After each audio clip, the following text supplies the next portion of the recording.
ಎಲ್ರಿಗೂ ನಮಸ್ಕಾರ. ಇವತ್ತು ಮುಖ್ಯವಾಗಿ ನಿಮಗೆ ನಾನು ಥ್ಯಾಂಕ್ಸ್ ಹೇಳಬೇಕು.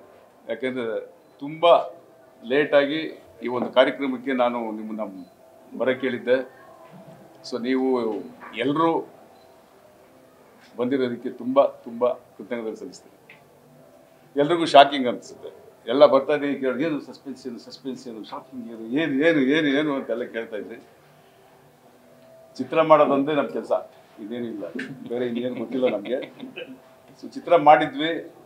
ಸೊ ಆ ಚಿತ್ರನ ಜನಗಳು ಮತ್ತು ಡಿ ಬಾಸ್ ಸೆಲೆಬ್ರಿಟೀಸು ಎಲ್ಲ ಸೇರಿ ಕನ್ನಡ ರಾಜ್ಯದಲ್ಲಿ ಎಲ್ಲ ಚಿತ್ರಪ್ರೇಮಿಗಳು ಕಾಟೇರ ಚಿತ್ರನ ದೊಡ್ಡ ಯಶಸ್ವಿ ಮಾಡಿಕೊಟ್ಟಿದ್ದಾರೆ.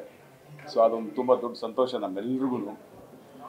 ಸೊ ಮುಖ್ಯವಾಗಿ ಒಂದು ಚಿತ್ರ ಚೆನ್ನಾಗಿದೆ ಅನ್ನೋ ಒಂದು ಮಾತು ಬರಬೇಕು ಅಂದರೆ ಎಲ್ಲ ಅಂಶಗಳು ಚೆನ್ನಾಗಿರ್ಬೇಕು. ಅದರಲ್ಲಿ ಒಂದು ಸೂಪರ್ ಡೂಪರ್ ಹಿಟ್ ಆಗಬೇಕು ಅಂದರೆ ಇನ್ನೂ ಅದರ ಡೆಪ್ತ್ ಅಂತೇನು ಹೇಳ್ತೀವಿ, ಒಂದು ಕತೆ ವಿಷಯ ಆಗ್ಬೋದು, ಆ ಕತೆಗೆ ಸೂಕ್ತವಾದಂಥ ಸಂಭಾಷಣೆ ಆಗ್ಬೋದು, ಹಾಗೆ ಒಂದೊಂದು ಜೋಡಿಸ್ಕೊಂಡು ಹೋಗ್ತಾ ಇದ್ದಾರೆ. ಎಲ್ಲನೂ ಒಂದು ಚಿತ್ರಕ್ಕೆ ಬೇಕಾದಂಥ ಅಂಶಗಳು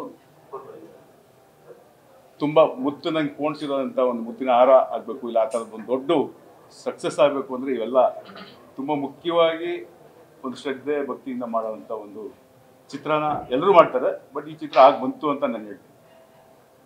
ಸೊ ಆ ವಿಷಯದಲ್ಲಿ ಒಬ್ಬ ರೈಟರ್ ಅನ್ನೋದು, ಡೈರೆಕ್ಟರ್ ಅನ್ನೋದು, ಒಬ್ಬ ಡೈಲಾಗ್ ರೈಟರ್ ಅನ್ನೋದು, ಒಬ್ಬ ಸ್ಟೋರಿ ರೈಟರ್ ಅನ್ನೋದು, ಸೊ ಎಲ್ಲರೂ ತುಂಬ ಮುಖ್ಯ ಆಗ್ತಾರೆ. ಹಾಗೆ ನಾಯಕ ನಟ ದರ್ಶನ್ ಅವರು ನಾವೇನು ಸಾಕು, ನೀವು ಮಾಡಿರೋ ಆ್ಯಕ್ಟಿಂಗ್ನ ಎಲ್ಲರೂ ಹೊಗಳ್ತಾರೆ. ಅದಕ್ಕಿಂತ ಇನ್ನೇನು ಬೇಕು? ಎಲ್ಲರೂ ಆಗ್ತಾರೆ ಪಾಪ, ನೀವು ಆ್ಯಕ್ಟ್ ಮಾಡ್ತೀರಾ. ಕತೆ ತುಂಬ ಮುಖ್ಯ ಆಗುತ್ತೆ. ಆ ಪಾತ್ರ ಅನ್ನೋದು, ಆ ಕತೆ ಒಂದು, ಆ ಕತೆಗೆ ತಕ್ಕನಂಗೆ ಒಬ್ಬ ಹೀರೋಗೆ ಸಿಕ್ಕುವಂಥ ಒಂದು ಕ್ಯಾರೆಕ್ಟರ್ ಅಂತೀವಲ್ಲ, ಪಾತ್ರ ಅಂತೀವಲ್ಲ, ಅದು ತುಂಬ ವಿಭಿನ್ನವಾಗಿರುವಂಥದ್ದು ಸಿಗೋದು ತುಂಬ ಅಪರೂಪ.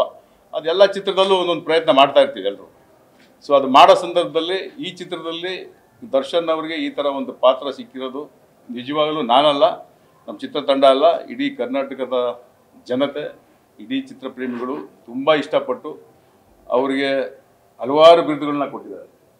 ಅದೆಲ್ಲರಿಗೂ ಗೊತ್ತಿರೋಂಥ ವಿಷಯ.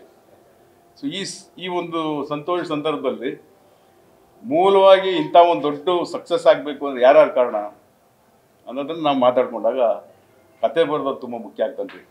ಯಾಕಂದರೆ ನಮ್ಮಲ್ಲಿ ಕತೆ ಬರೆಯೋದು ತುಂಬ ಕಮ್ಮಿ ಆಗ್ಬಿಟ್ಟಿದ್ದಾರೆ. ಈಗ ಒಂದು ಒಳ್ಳೊಳ್ಳೆ ಕತೆಗಳು ಸಿಗಬೇಕು ಅಂತ ಎಷ್ಟು ಹುಡುಕ್ತೀವಿ ನಾವು ಅಂದರೆ, ಅದು ಒಂದು ಸಮುದ್ರದಲ್ಲಿ ಒಂದು ಮುತ್ತುಡುಕ್ದಂಗೆ ಮುತ್ತುಡ್ಕಕ್ಕೆ ಹೋಗೋನೆ ಅಂತ ಗೊತ್ತಾಗುತ್ತೆ.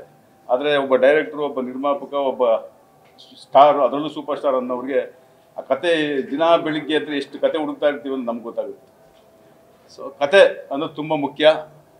ಸೊ ಜಡೇಶ್ ಅವರು ಆ ಕತೆನ ತುಂಬ ಚೆನ್ನಾಗಿ ಬರೆದು, ತರುಣ್ ನಾನು ಜೊತೆಲಿ ಕೂತ್ಕೊಂಡು ಆ ಕತೆನ ಇಬ್ಬರು ಸೇರ್ಕೊಂಡು ತುಂಬ ಅದ್ಧೂರಿಯಾಗಿ ಒಂದು ಒಳ್ಳೆ ಅದ್ಭುತವಾದಂಥ ಒಂದು ಕತೆ ಕೊಟ್ಟಂಥ ಜಡೇಶ್ ಅವ್ರಿಗೆ, ಮತ್ತು ಆ ಕತೆ ಕೊಟ್ಟ ನಂತರ ಅದನ್ನು ಇನ್ನೂ ಸ್ಟ್ರಾಂಗ್ ಮಾಡಿ ಜನಗಳಿಗೆ ಮನಸ್ಸಿಗೆ ತಟ್ಟುವಂಥ ಡೈಲಾಗ್ ಬರೆಯುವಂಥ ವಿಷಯ ತುಂಬ ಮುಖ್ಯವಾದ ಕೆಲಸ ಅದು. ಸೊ ಈ ಚಿತ್ರದಲ್ಲಿ ಆ ಸಂಭಾಷಣೆ ಬರೆದಂಥ ಮಾಸ್ತಿ ತುಂಬ ಹತ್ರವಾಗ್ಬಿಟ್ರು ಪ್ರೇಕ್ಷಕರಿಗೆ. ಸೊ ಅವರಿಗೆ ಈ ಇಬ್ಬರ ಒಂದು ಏನು ಹೇಳ್ತೀವಿ ಪಿಲ್ಲರ್ಸ್, ಆಮೇಲೆ ಇಲ್ಲಾಂದರೆ ಫೌಂಡೇಶನ್ ಅಂತ ಹೇಳಿದ್ರೆ ತಪ್ಪಾಗೋದಿಲ್ಲ, ಅಂತ ಒಂದು ದೊಡ್ಡ ಪ್ಲ್ಯಾಟ್ಫಾರ್ಮ್ನ ಕಾಟೇರ ಕಟ್ಕೊಟ್ಟಂಥವ್ರು. ಈ ಚಿತ್ರದಲ್ಲಿ ಹಲವಾರು ಕಲಾವಿದರು ನಟಿಸಿದ್ದಾರೆ. ಈ ಹಲವಾರು ಕಲಾವಿದರು ನಟಿಸಿರೋದ್ರಲ್ಲಿ ಎಲ್ಲರೂ ತುಂಬ ಅದ್ಭುತವಾಗಿ ನಟಿಸಿದ್ರು. ಎಲ್ಲ ಖುಷಿಯಾಗಿ ಎಲ್ಲರೂ ಅವರವರ ಪಾತ್ರನ ಎಷ್ಟು 100% ಅವರ ಪರ್ಫಾರ್ಮೆನ್ಸ್ ಆಗ್ಬೋದು ಅಷ್ಟು ಕೊಟ್ಟಿದ್ದಾರೆ. ಸೊ ಅವರೆಲ್ಲರ ಖುಷಿ ಸಂತೋಷ ಎಲ್ಲರ ಜೊತೆಯಲ್ಲಿ ಸೂರಜ್ ಒಬ್ಬರು ತುಂಬ ಮುಖ್ಯವಾಗಿ ಒಂದು ಒಳ್ಳೆ ಪಾತ್ರ, ಒಬ್ಬ ಹೊಸ ಪ್ರತಿಭೆ ಕನ್ನಡ ಚಿತ್ರರಂಗಕ್ಕೆ ಪಾದಾರ್ಪಣೆ ಮಾಡಿದ್ರು. ಆ ಒಂದು ಚಿತ್ರದ ಚಿತ್ರೀಕರಣ ಎಲ್ಲ ಆಗಿ ಅವರು ಒಂದು ಆಗಬಾರ್ದಾಗಿತ್ತು, ಒಂದು ಆಕ್ಸಿಡೆಂಟ್ ಆಗಿ ಅದರಲ್ಲಿ ಅವ್ರಿಗೆ ಸ್ವಲ್ಪ ಕಾಲು ಪ್ರಾಬ್ಲಮ್ ಆಗಿದೆ.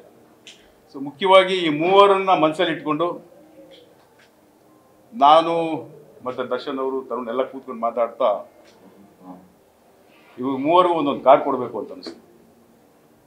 ಈ 100ರ ಸಂಭ್ರಮ ಕೂತ್ಕೊಂಡು ನಾವು ಅಲ್ಲಿ ಇಲ್ಲಿ ಆಡಿಟೋರಿಯಮಲ್ಲಿ ಮಾಡೋದು ಅಂತಲ್ಲ, 100ನೇ ದಿನ ಆಚರಣೆ ಅನ್ನೋದು ಮಾಮೂಲಿ ಮಾಡ್ತಾ ಇರ್ತೀವಿ. ಆಚರಣೆ ಅನ್ನೋದು ದೊಡ್ಡ ವಿಷಯ ಅನ್ನೋದಲ್ಲ. ಸೊ ಆಚರಣೆಯನ್ನು ನಾವು ಈ ಥರ ಮಾಡೋಣ. ಸೊ ಇವು ಮೂವರಿಗೂ ಒಂದೊಂದು ಕಾರಣ ಕೊಡೋಣ. ಈ ಸಂದರ್ಭದಲ್ಲಿ 100ನೇ ದಿನದ ಒಂದು ಅದ್ದೂರಿಯಾದಂಥ ಒಂದು ಆಚರಣೆ ಅನ್ನೋದೇನಿರ್ತದೆ ನಾವು ಈ ಥರ ಆಚರಿಸ್ಕೋಬೇಕು ಅನ್ನೋದನ್ನು ನಮಗೆ ಅನ್ನಿಸ್ತು. ಖುಷಿಯಾಗಿ ನಿಮ್ಮ ಹತ್ರ ನಾವು ಹಂಚ್ಕೋತಾ ಇದ್ದೀವಿ. ಸೊ ಈ ಮಾಸ್ತಿ ಅವ್ರಿಗೆ ಜಡೇಶ್ ಬೆಸ್ಟ್ ವಿಶಸ್.